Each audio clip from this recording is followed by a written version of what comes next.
إن الحمد لله نحمده ونستعينه ونستغفره ونعوذ بالله من شرور أنفسنا ومن سيئات أعمالنا من يهده الله فلا مضل له ومن يضلل فلا هادي له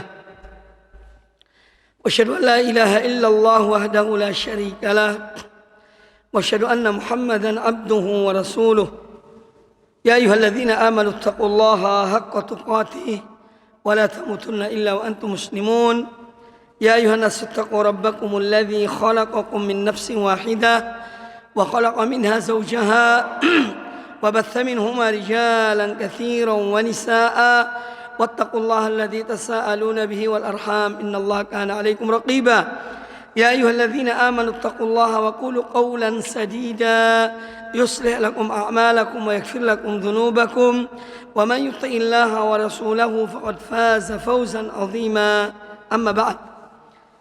Kaum muslimin dan kaum muslimat, para jamaah salat subuh di Masjid Al-Ikhlas, semoga senantiasa dirahmati Allah Subhanahu wa taala dan semoga amal-amal ibadah kita diterima oleh Allah Subhanahu wa taala.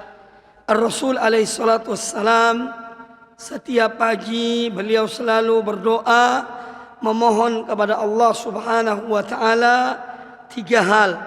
Allahumma inni as'aluka ilman nafi'an wa rizqan thayyiban wa amalan mutaqabbala. Ya Allah, aku mohon kepada Engkau ilmu yang bermanfaat, rezeki yang baik, dan amal ibadah yang diterima. Inilah yang selalu dimohon oleh Rasulullah sallallahu alaihi wasallam setiap pagi setelah sholat subuh. Beliau membaca doa tersebut.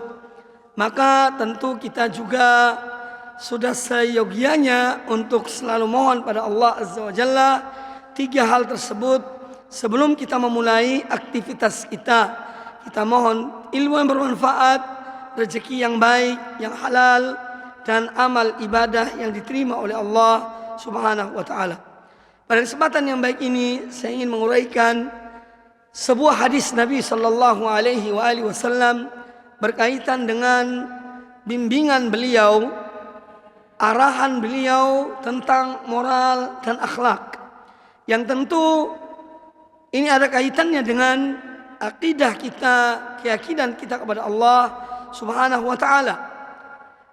Dari Ubadah ibn Samit radhiyallahu anhu, beliau berkata, qala Nabi sallallahu alaihi wasallam, Nabi sallallahu alaihi wasallam bersabda, idmanu li sittan min anfusikum admanu lakumul jannata. Berikanlah kepada aku jaminan 6 perkara kalian lakukan, maka aku akan menjamin kalian surga. Usduqu idza haddatstum. Jujurlah apabila kalian berkata. Wa aufu idza wa'adtum. Tepatilah apabila kalian berjanji. Wa addu idza tumintum. Laksanakanlah amanah apabila kalian diberikan amanah. Wahfadhu furujakum. Jagalah kehormatan diri kalian, yakni kemaluan kalian. Wa ghuddu absarakum. Tundukkanlah pandangan kalian, yakni dari melihat yang haram. Dan yang keenam adalah wa kuffu aydiyakum. Dan tahanlah tangan-tangan kalian dari mendolimi orang lain, yakni dengan perbuatan. Hadis ini hadis sahih riwayat Imam Ahmad dan Al-Hakim dalam kitabnya Al-Mustadrak. Kaum muslimin dan kaum muslimat rahimani wa rahimakumullah, hadis ini mengajarkan kepada kita tentang moral dan akhlak di dalam bermuamalah. Karena kita hidup di dunia ini, kita hidup dalam 2 dimensi. Artinya pertama, kita hablum minallah, yaitu berkaitan hubungan kita dengan Allah Subhanahu wa taala dalam beribadah kepada Allah Azza wa Jalla. dalam menunaikan perintah-perintah Allah dan menjauhi larangan-larangan Allah. Ini dalam rangka kita menjaga hablum minallah. Kemudian yang kedua, hubungan interaksi kita dengan manusia, itu hablum minan nas. Maka Nabi sallallahu alaihi wasallam telah mengajarkan kepada kita bagaimana seyogianya seorang muslim dalam kehidupannya, dalam kesehariannya. Karena hidup ini banyak aktivitas-aktivitas kita ya, yang berkaitan dengan perbuatan lisan, berkaitan dengan amanah, berkaitan dengan muamalah, berkaitan dengan janji, berkaitan dengan interaksi antara kita dengan lawan jenis kita. Ini hal yang ada pada kehidupan kita sehari-hari. Maka Nabi alaihissalam, beliau mengarahkan umatnya, karena beliau menginginkan bagi kita kebaikan. Beliau menginginkan bagi kita, bagi umat beliau adalah kebaikan. Harisun alaikum bil mu'minin raufur rahim. Itulah diantara sifat Rasulullah sallallahu alaihi wasallam. Beliau sangat menginginkan kita agar menjadi orang-orang yang beriman. Karena dengan iman itu seorang selamat dari azab Allah Subhanahu wa taala. Dengan iman itu seorang masuk surga. La tadkhulul jannata hatta tu'minu. Kata Nabi sallallahu alaihi wasallam, kalian tidak akan masuk surga sehingga kalian beriman. Makanya beliau harisun alaikum bil mu'minin, sangat menghendaki, menginginkan supaya umatnya ini betul-betul beriman pada Allah Subhanahu wa taala, sallallahu alaihi wa alihi wasallam. Beliau mengatakan, idmanu li sittan min anfusikum admanu lakumul jannah. Berikan aku jaminan bahwa kalian akan mengerjakan 6 perkara ini, niscaya aku jamin kalian surga. Jadi saling menjamin.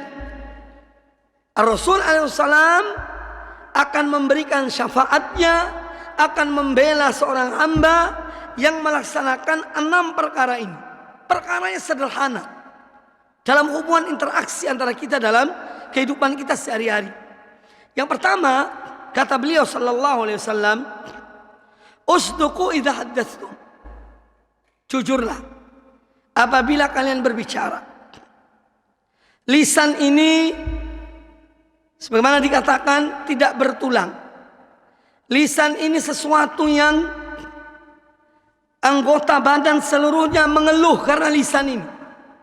Setiap hari mereka mengatakan pada lisan ini supaya dia menjaga. Karena kalau dia baik, semua anggota badannya akan baik. Kalau dia tidak baik, semua anggota badan akan celaka. Maka dari itu Nabi SAW menganjurkan, menyebutkan yang pertama kali adalah masalah lisan, yaitu dalam hal berbicara, agar kita berbicara yang benar, berbicara yang jujur. Dan Allah Subhanahu wa taala banyak menyebutkan dalam ayat-ayat Al-Qur'an tentang setiap ucapan kita ini dicatat oleh para malaikat, ya. Ma yalfidhu min qaulin illa ladaihi raqibun atid. Tidaklah seorang mengucapkan satu kalimat melainkan ada malaikat pengawasnya, raqib atid, yang mencatat amal-amal semua yang kita lakukan, termasuk dalam hal ini adalah berbicara. Dan berbicara atau sifat kejujuran dalam berbicara ini adalah salah satu dari sifat orang-orang beriman. Ya, min simatil mu'minin al-khullas. Kata para ulama, di antara sifat-sifat kaum mukminin ya adalah mereka orang-orang yang jujur di dalam berbicara. Ya, orang-orang yang jujur di dalam berbicara. Makanya Allah Ta'ala memerintahkan kepada para sahabat radhiyallahu anhum ajma'in supaya bergabung dengan orang-orang yang jujur.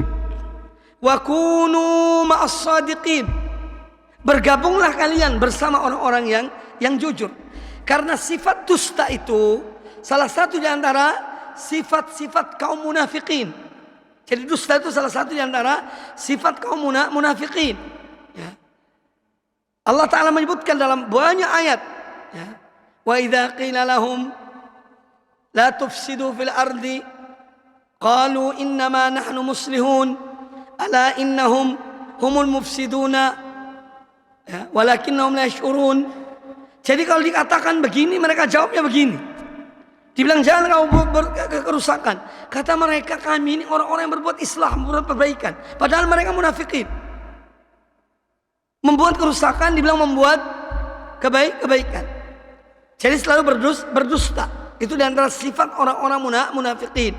Sedangkan jujur itu adalah diantara sifat orang-orang mukminin. Makanya Allah Ta'ala menyebutkan agar orang-orang beriman bergabung dengan orang-orang yang shadiq. Dan dusta ini sesuatu yang berangkai. Kalau seorang sudah berdusta pertama kali, apabila diikuti terus, dikejar, dia akan melakukan kedustaan berikutnya. Ini bahaya dusta. Tetapi kalau seorang itu jujur, selesai masalahnya. Tapi kalau dia dusta, ditanya, dikejar, dia akan berdusta lagi untuk lepas dari apa yang dia dikejar itu, agar dia selamat. Tapi selamat dengan cara dusta. Maka kejujuran adalah modal bagi seorang hamba yang dengannya dia dijamin oleh Rasulullah SAW, yaitu dengan jaminan surga. Dan terutama dalam hal berkaitan dengan kejujuran ini, yaitu kejujuran kita kepada Allah Subhanahu wa Ta'ala, dalam iman kita, di dalam amal perbuatan kita, jujurlah pada Allah Ta'ala. Ya, kita harus benar-benar bersikap jujur di dalam beriman kepada Allah Subhanahu wa Ta'ala. Ya, jangan menyembunyikan kekufuran, tapi menampakkan seakan-akan kita ini beriman. Ini adalah sifat juga di antara sifat orang munafikin.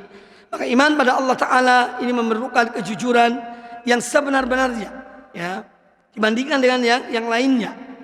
Kemudian yang kedua yang diarahkan oleh Nabi Sallallahu Alaihi Wasallam, wa aufu idza wa'adtum, dan tepatilah apabila kalian berjanji.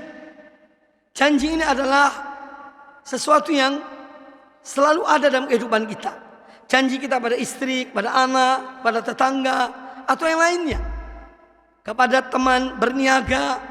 Nah, janji-janji ini jangan digampangkan, jangan diremehkan. Kalau seorang berjanji, hendaknya dia itu menepati janjinya. Kalau tidak bisa karena suatu hal, sampaikan kepada orang yang kita janjikan sesuatu. Ya, janji pertemuan kita tidak bisa karena ada faktor yang lain, ada halangan. Sampaikan kepada orang tersebut bahwa ya ini minta maaf, saya tidak bisa menepati janji ini karena begini dan begitu. Sehingga orang itu tenang dalam hutang piutang. Seorang berjanji, saya pinjam duit sekian, insya Allah 1 bulan lagi akan saya bayar misalnya. Nah, ketika datang waktunya, kalau sudah sanggup bayar. Tetapi kalau memang belum bisa membayarnya, sampaikan kepada orang yang kita janji itu. Jangan kita biarkan, ya, pura-pura tidak ngerti, pura-pura tidak tahu, pura-pura lupa. Nah, ini termasuk hal-hal yang diperintahkan oleh agama kita dalam hal kita bermuamalah, berinteraksi. Ya. Karena kalau seorang terkenal dengan sifat ini, jujur dalam berbicara, menepati janji, itu manusia akan tahu bahwa orang ini memang jujur. Orang ini selalu menepati janji.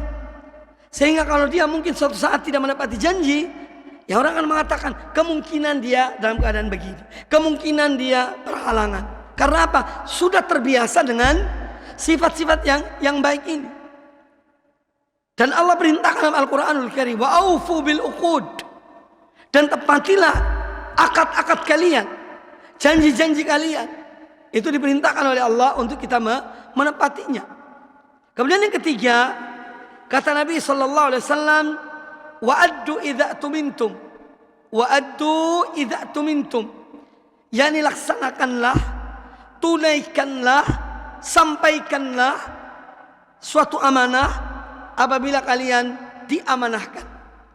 Apabila kalian diamanahkan. Amanah ini sesuatu yang berat.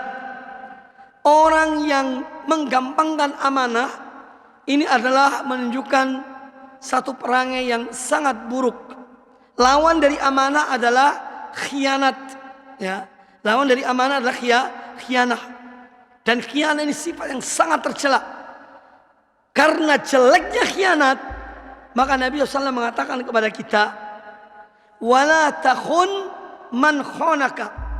Jangan kamu membalas berkhianat kepada orang yang khianati kamu. Ya, wala takhun man khonaka. Dan janganlah kamu khianati orang yang pernah berkhianat padamu. Nah, ini menunjukkan bahwa khianat ini adalah sifat yang amat buruk. Sedangkan menunaikan amanah ini sifat yang amat mulia. Makanya Allah Ta'ala memerintahkan dalam surat An-Nisa, ya, innallaha ya'murukum an tu'addul amanati ila ahliha. Sesungguhnya Allah perintahkan kalian untuk menyampaikan, menunaikan amanah kepada yang berhak menerimanya. Dan amanah yang paling besar yang Allah berikan kepada kita adalah ibadah kepada Allah Ta'ala. Jadi sholat ini amanah. Puasa di bulan Ramadan itu amanah dari Allah Ta'ala kepada hamba-hambanya. Wa ma khalaqtul jinna wal insa illa liya'budun. Tidaklah aku ciptakan jin dan manusia melainkan agar mereka beribadah menyembah aku.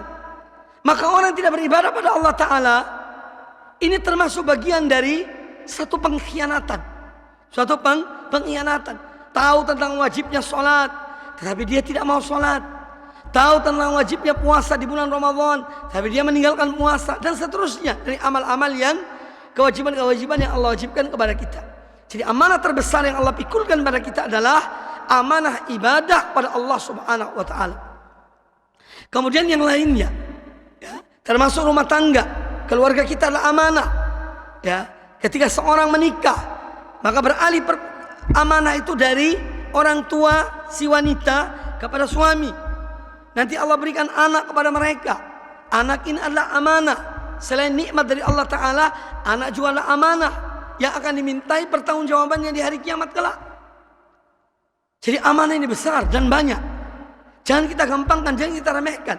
Oleh karena itu seorang kalau sudah terbiasa tidak menunaikan amanah dari hal yang kecil, maka yang besar pun akan demikian.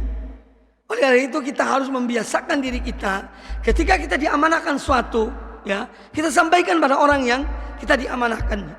Ya. Apalagi amanah ini berkaitan dengan kematian. Artinya begini, ada orang menitipkan sesuatu pada kita, ya, Ustadz atau fulan, ini ada uang zakat, tolong sampaikan kepada yang berhak. Nah, seperti ini harus ditulis. Misalnya ini contoh. Jangan tidak ditulis, ditaruh di lemarinya. Tahu-taunya pagi hari ketika tidur pagi dia telah meninggal. Ada duit di lemari. Tidak ada catatannya. Dipakai oleh keluarganya. Misalnya, ini contoh. Maka hal seperti ini bagian dari amanah. Supaya kita ini tidak khianat, kita tidak tahu umur kita. Maka amanah-amanah itu seandainya ditulis. Oleh karena itu Nabi SAW menyebutkan, barang siapa yang dia memiliki wasiat, ya ini contoh wasiat, maka jangan sampai dia tidur 2-3 malam kecuali wasiat itu sudah dicatatnya. Ya. Ini wasiat tidak wajib. Apa sih wasiat itu? Wasiat itu seorang berniat untuk memberikan sebagian dari hartanya kepada amal-amal kebaikan. Itu wasiat namanya. Ya. Dan jumlah harta yang diberikan kepada amal kebaikan itu bagi seorang yang akan berwasiat dari hartanya tidak boleh lebih dari 1/3 jumlah harta. Misalnya begini, ada seorang orang yang ada rezeki, orangnya cukup. Dia punya uang 900 juta. Ini contoh. Atau 90 juta lah. Tidak usah tinggi-tinggi. Dibolehkan wasiat. Artinya dari uang ini kepada amal kebaikan. Itu hanya 1/3. Jadi hanya 30 juta. Yang dibolehkan untuk wasiat. Adapun yang 90 juta. Ini untuk ahli warisnya. Tidak boleh semua diwasiatkan. Ya. Tidak boleh semua diwasiatkan. Itu wasiat namanya. Jadi seorang ingin mewasiatkan sebagian dari hartanya untuk jalan-jalan kebaikan. Makanya kalau ada wasiat yang bertentangan dengan tuntunan Nabi SAW, tidak boleh dilakukan. Ada orang punya harta, ya, kemudian dia sebelum meninggal dia mengatakan, kalau aku mati, ya, setengah dari hartaku ini berikan kepada amal-amal kebaikan, kepada jalan-jalan, entah ke masjid, entah ke apalah, pokoknya kepada amal kebaikan. Nah, wasiat ini tidak boleh dilakukan. Dilakukan hanya yang dibolehkan oleh agama. Itu berapa? 1/3. Ya. Hanya 1/3. Loh Ustaz, apakah dengan demikian yakni ahli warisnya itu tidak khianat? Tidak khianat. Ya, tidak khianat. Karena Nabi SAW lebih patut untuk dipatuhi daripada wasiat yang keliru itu. Bisa jadi orang ini tidak paham tentang masalah tersebut. Dia tidak tahu, tidak punya ilmunya. Maka dia mengatakan setengah dari hartaku berikan ke masjid misalnya. Nah, ahli warisnya tidak boleh melakukan. Dia boleh melakukan hanya 1/3 dari harta itu. Jadi dia kurangi. Semestinya setengah yang diwasiatkan, tapi karena setengah ini bertentangan dengan hadis Nabi SAW, maka yang dilakukan yang sesuai, yaitu 1/3. Ini contoh ya, tentang wasiat. Dan ini adalah bagian dari amanah. Kaum muslimin dan kaum muslimat rahimani wa rahimakumullah. 3 hal yang pertama ini yang disebutkan oleh Nabi SAW, ayatul munafiqi thalathun. Tanda-tanda orang munafik itu 3.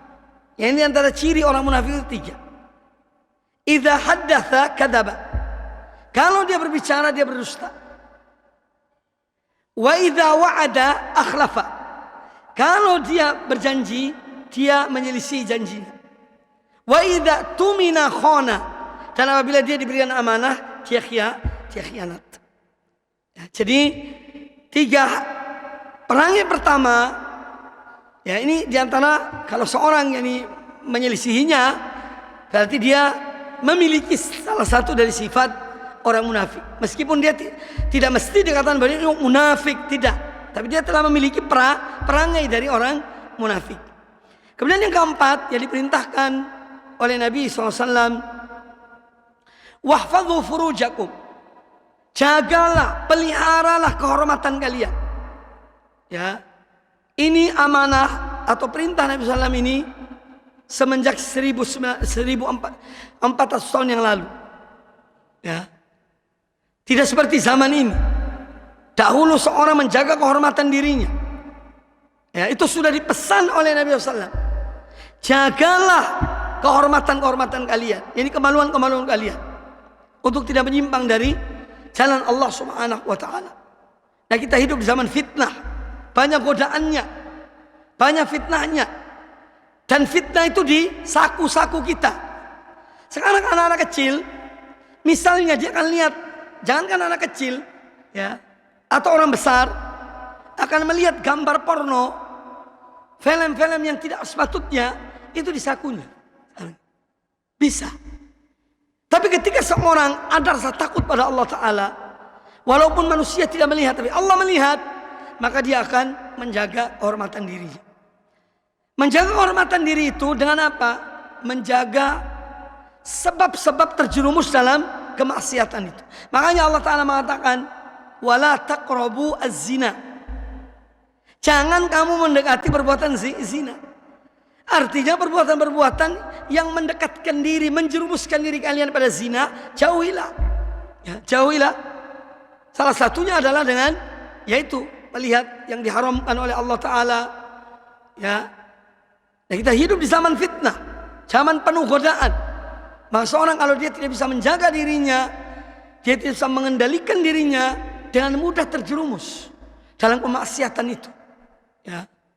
Zaman dahulu kalau si A senang sama si B, ini 40 tahun yang lalu, itu kalau janjian pakai surat. Ya.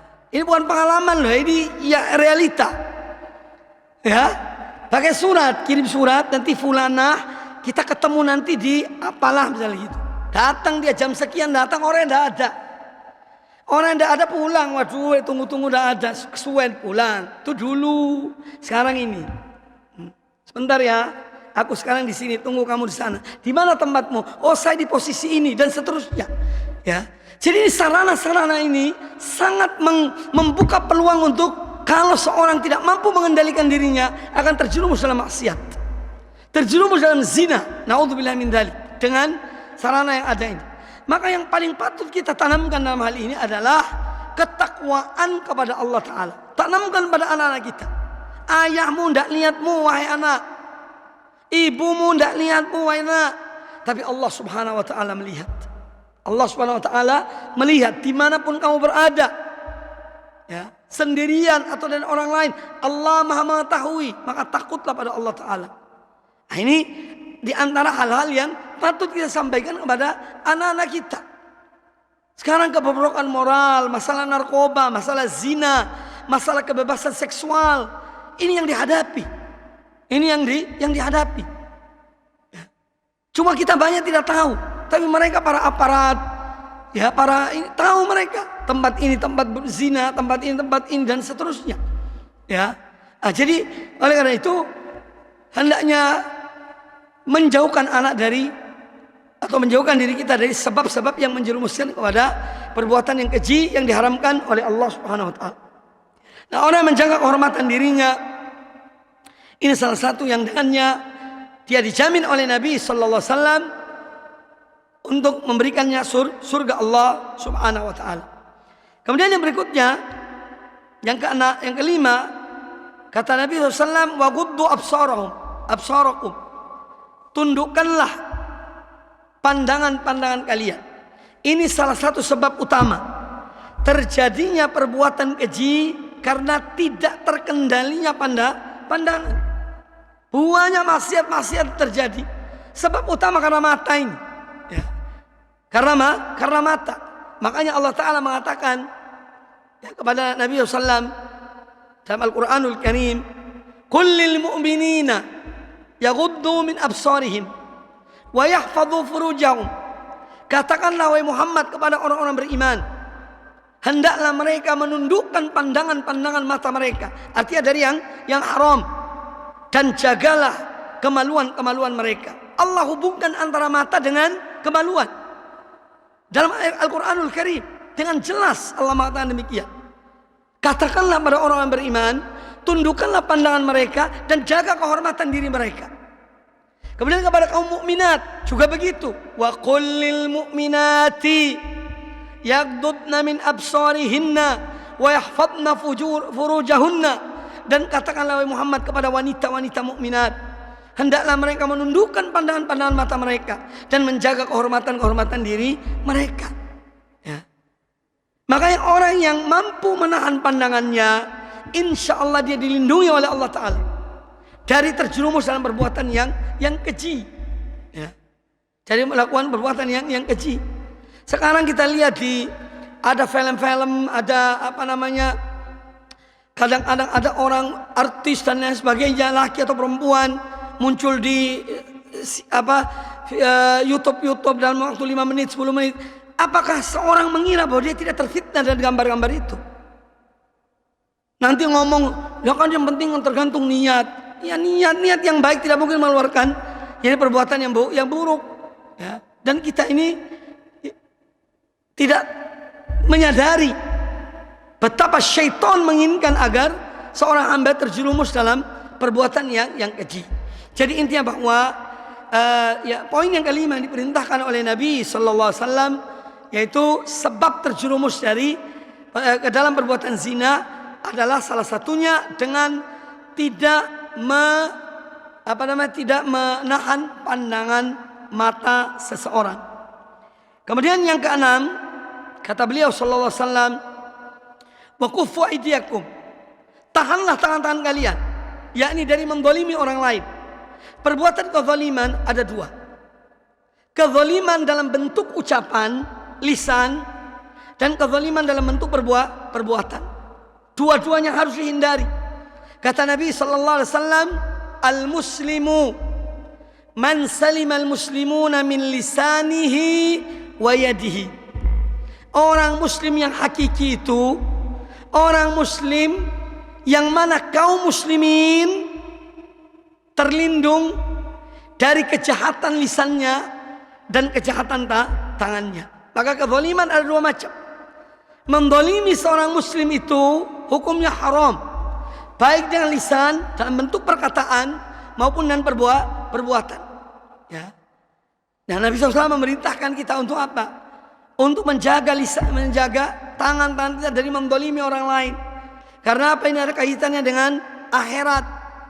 Ada orang yang muflis di hari kiamat kelak. Kata Nabi SAW, beliau bertanya kepada para sahabat, tahukah kalian siapakah orang yang bangkrut di antara umatku?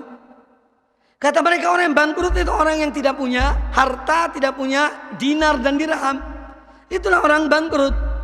Kata Nabi SAW, orang yang bangkrut dari umatku adalah seorang yang datang di hari kiamat dan membawa pahala sholat, pahala puasa, pahala sodakoh, tetapi dia ketika di dunia mendolimi fulan, memukul fulan, mengambil harta fulan, dan seterusnya. Akhirnya amal-amal kebaikannya diberikan kepada orang-orang yang dizalimi itu. Bangkrutlah dia, habis amalnya. Kalau sudah habis amalnya, masih ada tagihan-tagihan yang lain, ya, di akhirat kelak masih ada orang yang dizalimi yang belum terbayar, maka dosa mereka dipikulkan kepada orang yang zalim ini. Kemudian dilemparkan di api neraka. Na'udzubillah min dzalik. Makanya jangan sampai kita menzalimi orang lain, apalagi saudara kita sama muslim. Kalau orang kafir, ada orang kafir tidak mencuri, kita katakan mencuri, itu pun haram hukumnya, tidak boleh. Walaupun dia itu kafir. Walaupun dia kafir. Kalau dia tidak mencuri, tidak boleh dikatakan mencuri. Nah, apalagi seorang muslim. Apalagi seorang muslim. Ya, maka jaga lisan kita, jaga tangan kita dari mendolimi saudara kita sama muslim. Kalaupun terjadi, hendaknya kita mudah minta maaf. Ya, cari orang itu, mohon dimaafkan. Kita mungkin ada kesalahan, walaupun tidak mesti dia menyebut kesalahan itu, tapi minta maaflah. Jangan sudah meninggal baru, ya, maaf no ya ayahku, maaf no ibuku, hidup minta maaf. Ya, jangan tunggu mati anaknya ngomong pada orang, tolong maafkan ayahku, maafkan ibuku, maafkan saudaraku. Sekarang kita hidup ini, kalau kita punya kesalahan pada orang lain, jangan gengsi, minta maaf. Allah maafkan, mungkin saya punya salah, mungkin saya punya kekeliruan, mohon dimaafkan. Kita ini hidup tidak tahu umur kita, tidak ada masalah. Itu gentle namanya, itu baik seperti itu. Jangan tunggu mati, ya. Jangan nunggu. Nah, ini pesan-pesan dari Nabi Sallallahu Alaihi Wasallam. Mudah-mudahan bermanfaat bagi kita semuanya. Saya kira cukup ya. Semoga Allah Subhanahu Wa Taala menganugerahkan kepada kita ilmu yang bermanfaat dan amal yang soleh. Baik, mungkin masih ada waktu yang ingin bertanya, silakan.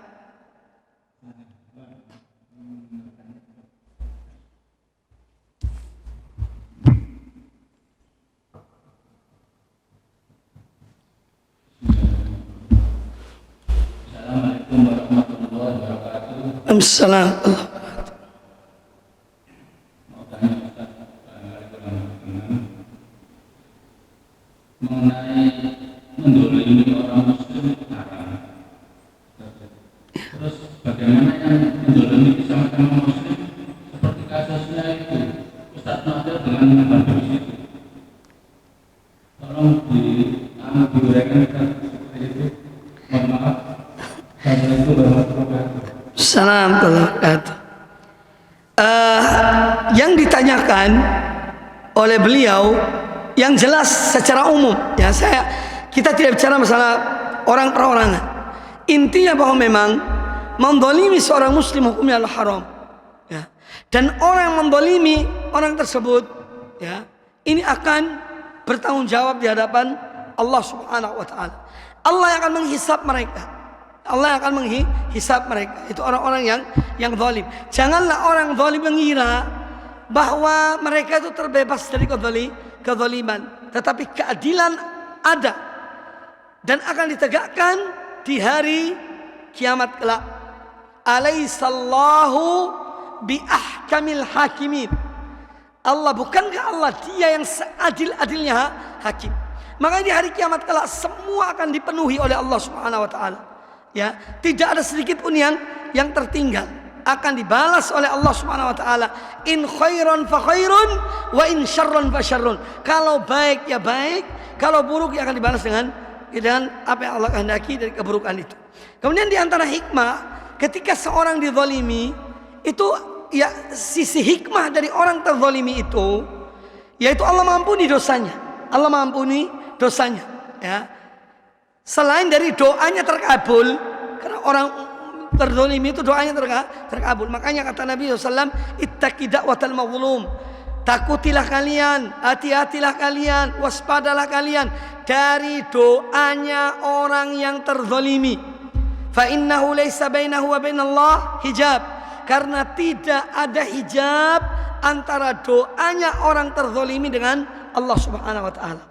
Jadi orang terzalimi kalau dia berdoa pada Allah taala kepada orang yang menzalimi akan kena walaupun itu kafir. Walaupun kafir. Ada orang kafir dizalimi. Dia tidak berbuat, dikatakan berbuat. Kemudian dia minta pada Allah taala. Dia minta pada Allah taala, maka Allah kabulkan permintaannya. Ini permasalahan hak antara manusia. Maka itu kita serahkan pada Allah Subhanahu wa taala. Yang jelas kita mengambil hikmah dari semua kejadian yang kita lihat. Wallahu taala a'lam.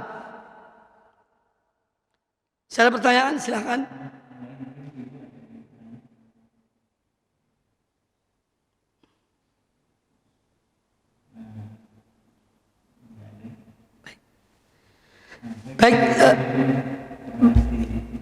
Baik, saya kira mudah-mudahan cukup. Mudah-mudahan apa yang disampaikan bermanfaat bagi kita semuanya, dan semoga Allah Subhanahu wa taala memberikan pada kita ilmu yang bermanfaat dan amal yang saleh. Allahumma qsim lana min khasyatika ma tahulu bihi bainana wa baina ma'asik, wa min ta'atika ma tuballighuna bihi jannatak, wa min al-yaqini ma tuhawwinu bihi alaina masa'ib ad-dunya. Allahumma matti'na bi asma'ina wa absarina wa quwwatina ma ahyaytana waj'alhu al-waritha minna waj'al tha'rana ala man zalamana وانصرنا على من آدانا ولا تجعل مصيبتنا في ديننا ولا تجعل الدنيا أكبر همنا ولا مبلغ علمنا ولا تسلط علينا من لا يرحمنا سبحانك اللهم وبحمدك أشهد أن لا إله إلا أنت أستغفرك وأتوب إليك وصلى الله وسلم وبارك على نبينا وعلى آله وصحبه أجمعين ثم السلام عليكم ورحمة الله وبركاته.